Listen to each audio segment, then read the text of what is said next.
ఇప్పుడు ప్రస్తుతం మీకు ముఖ్యమంత్రి రేవంత్ రెడ్డి గారికి మంచిగా ఉందా సార్? సంబంధం ఎట్లా ఉంది? సంబంధం అంటే మాకేం పగలు లేవు కదా, వ్యక్తిగత పగలైతే కావు. వ్యవస్థాపరమైనటువంటి ఆరోపణలు, వ్యవస్థాపరమైన ఆరోపణలు మొన్న చేసినా చేయకపోతే రేపు చేస్తాం, ఎల్లుండి కూడా చేస్తాం, అది వేరే విషయం.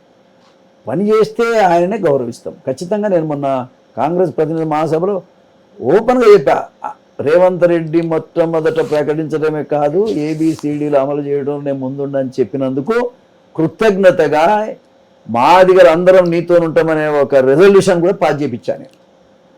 దేని దానికి అది అయిపోయింది ఆ ఎపిసోడ్. ఇప్పుడు ఒక కొత్త అధ్యాయం మరి ఈ రాష్ట్రానికి ముఖ్యమంత్రి గారు ఇస్తున్నారు, ఆయనకు ధన్యవాదాలు చెప్పాల్సిందే, ఆయన ఎంబడి ఉండాల్సిందే. తెలుగుదేశం పార్టీ కష్టకాలంలో మీరు ఆయన కలిసి పనిచేసినారు సార్.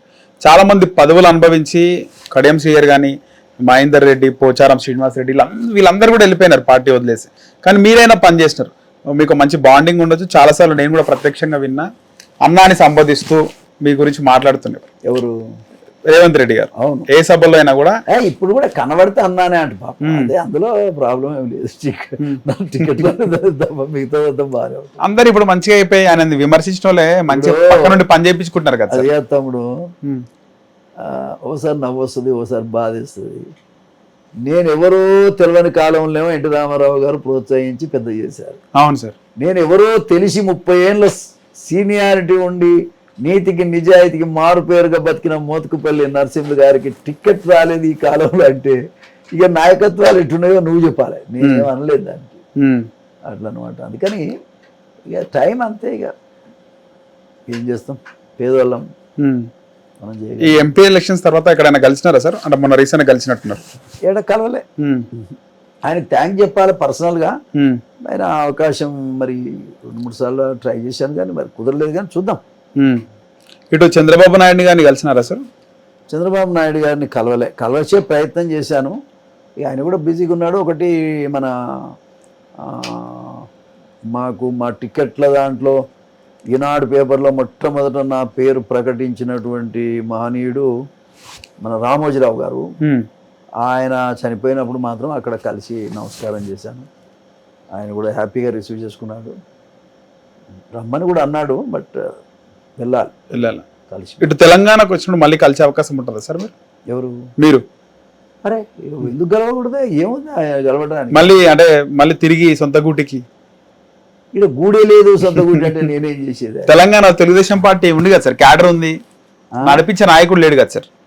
అదే మరి ఆయన ఏం ఆలోచిస్తాడో ఇంతవరకు అయితే ఆయన ఏం చెప్పలేదు కదా. 2014లో బీసీ ముఖ్యమంత్రి అన్నాడు చంద్రబాబు నాయుడు గారు తెలంగాణలో. ఇప్పుడు మళ్ళీ ఎస్సీ అజెండాని ఎత్తుకునే అవకాశం ఉంటుందా సార్? పార్టీ బతికితే బతికించుకోవడానికి ఆయన కృషి చేస్తే ఆయన షేర్ ఆయనకు ఉంటుంది. ఇక్కడ ఆయన షేర్ ఆయనకు ఉంటుంది. కాంగ్రెస్ అండ్ టీఆర్ఎస్, తెలుగుదేశం, ఖచ్చితంగా టీడీపీ షేర్ ఉంటుంది. జనంలో పడ్డ మంచి పేరుంది కదా టీడీపీ సార్.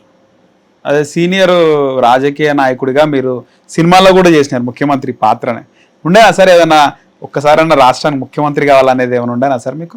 ఆ కోరిక ఏం లేదు ముఖ్యమంత్రి అంటే మన కెపాసిటీ ఏందో మనకు తెలుసు కాబట్టి నెవర్ అటువంటి విషయాల్లో నేను. కాకపోతే పనిచేసే అవకాశం కావాలంటే ఇప్పుడు రేవంత్ రెడ్డి గారు నన్ను ఉపయోగించుకుంటే పనిచేసే అవకాశం నాకు ఇస్తే నేను బ్రహ్మాండంగా పనిచేసేవాడిని.